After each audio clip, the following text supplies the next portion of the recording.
Welcome back. Welcome back, everyone, to the special edition of The Other Bourbon. This is the Mother's Day episode where we're going to do the 5 bottles you need of wine. Woo! So what you may not know is we're not just bourbon drinkers here. We also love wine. We've gone to Napa. We've gone to vineyards in Hawaii. We have the Minnesota Winery Passport. So yeah, I especially like my wine. Jamie especially likes her wine. So I'm very excited about this episode. Yes. But with a disclaimer, we are by no means wine experts.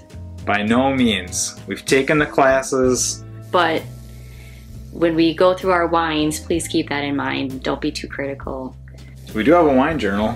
And I'll even put a link to the wine courses we took below. Yes, good idea. Ready to get started? Yeah, let's get started. Okay, so the same rules apply. The 5 categories are your daily drinker, your cheap mixer, impress your guest, special occasion, and your Friday night pour. All right, so first up, the daily drinker. Jamie, do you want to go first? You mean sipper? Well, yeah. All right, up first, your daily sipper / drinker. Jamie, do you want to go first? Sure. Hold this. So I have 2. I couldn't narrow it down, but I know there's a lot of people out there like whites and reds. I do like both, but I definitely prefer my reds. Cabs for sure. So I have 2 this time. Jerry said I couldn't do that, but he's making an exception. It's supposed to be 1 bottle per category, but we're gonna allow it. There's too many good ones. All right, so I have the Ven Stone Pinot Noir. I can't say that very well. It's really good.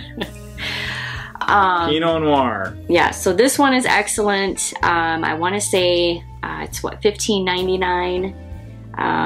Really easy to get, but this one is really, really good. And then for my white, I have the Pine Ridge, the Chenin Blanc.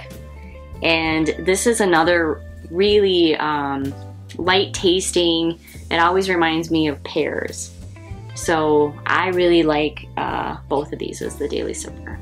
And for my daily sipper, I have Washington Hills Late Harvest Riesling. I'm a huge Riesling fan. Now, I've had a few Rieslings out of Washington. They're all awesome. This one in particular is only $10.49 at our local store. So if I'm ever in the mood for daily wines, this is the one I go pick up. And in true Other Bourbon fashion, they both come with a screw cap.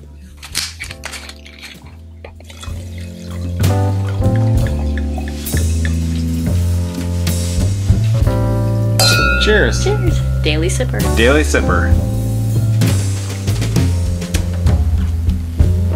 Oh yeah. All right, category 2, cheap mixer. Jamie Lynn, what do you got? All right, I have... Well, hold on. So this was an interesting one because for the bourbon world, cheap mixer means making a cocktail, right? And at first you're like, well, what do you mean cheap mixer for a wine? But we figured it out. All right, go ahead, Jamie. Okay, so you stole my idea. So I had to get a little bit more creative. But what I have is a Malbec, and I really like this one. First of all, it's like a cool bottle. It's got this owl on it, and it's cheap, so it's $16.99.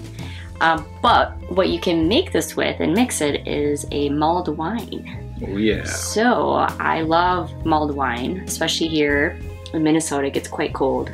And they recommend, you know, a dry red, something with bold flavor. So this is, first of all, a really good Malbec just to drink. So you can kind of sneak a few drinks in while you're making it.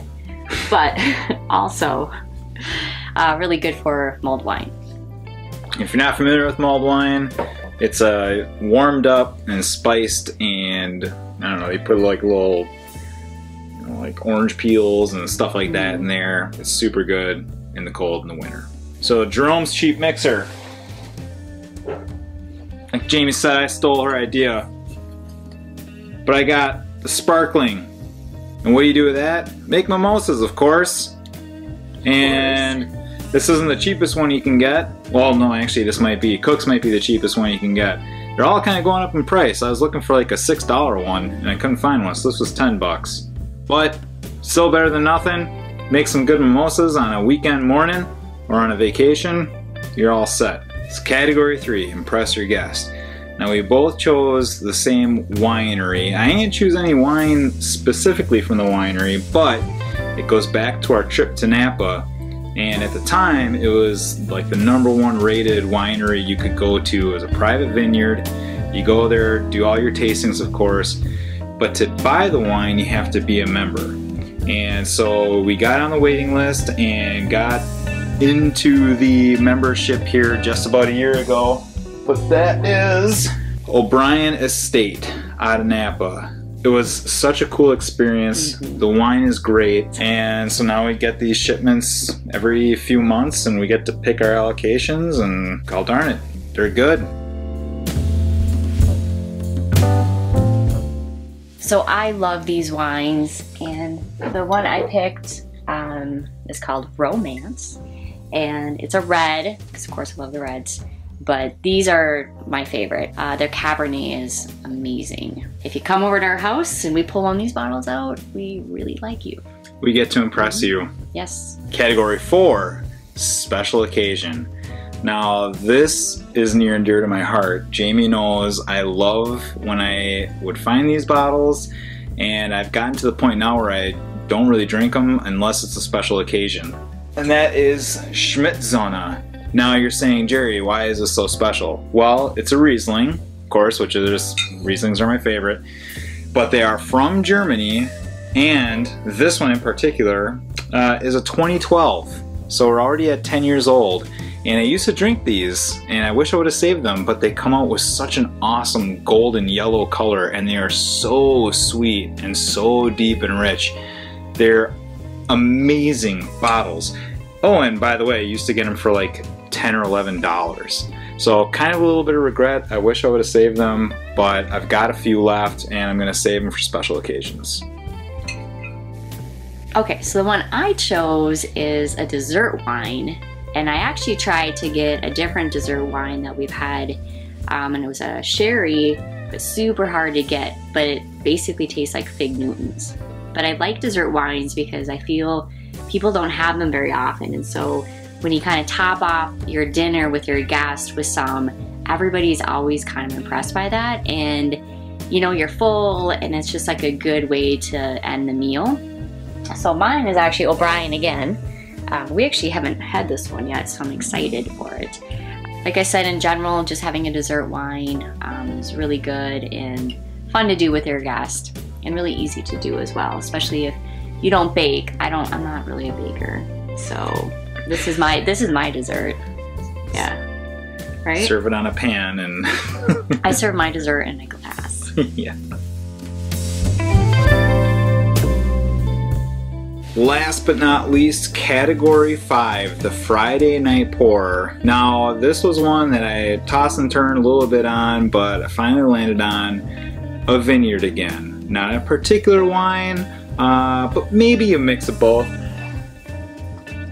I am going with Maui wine. Now it is the only vineyard on the island of Maui, and they make a pineapple wine, which at first seems a little kitschy, like it's a touristy trap thing, but actually it's phenomenal. So phenomenal, in fact, we became members of that as well. So we get our quarterly shipments of Maui wine. This one happens to be their sparkling wine, which is amazing, but they come with all sorts of, they got rosés, reds, whites, all sorts of stuff, and they're all fantastic.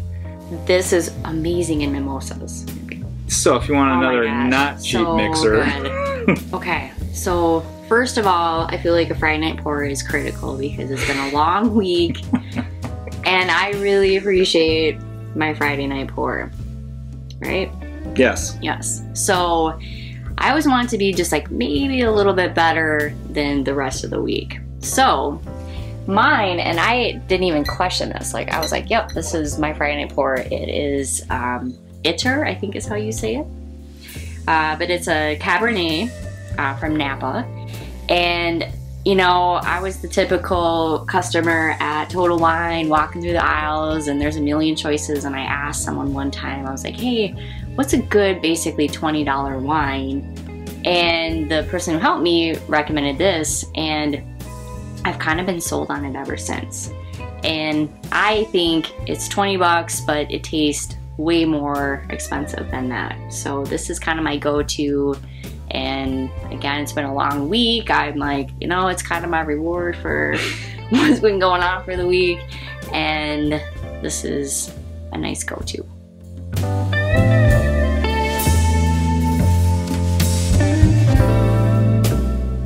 And there you have it, everybody. Your Mother's Day edition of The Other Bourbon. The wine edition. The 5 bottles you need.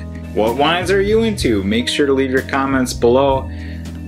Yes. And make sure to tune in to the next episode of The Other Bourbon. Cheers! Cheers! Happy Mother's Day! Happy Mother's Day!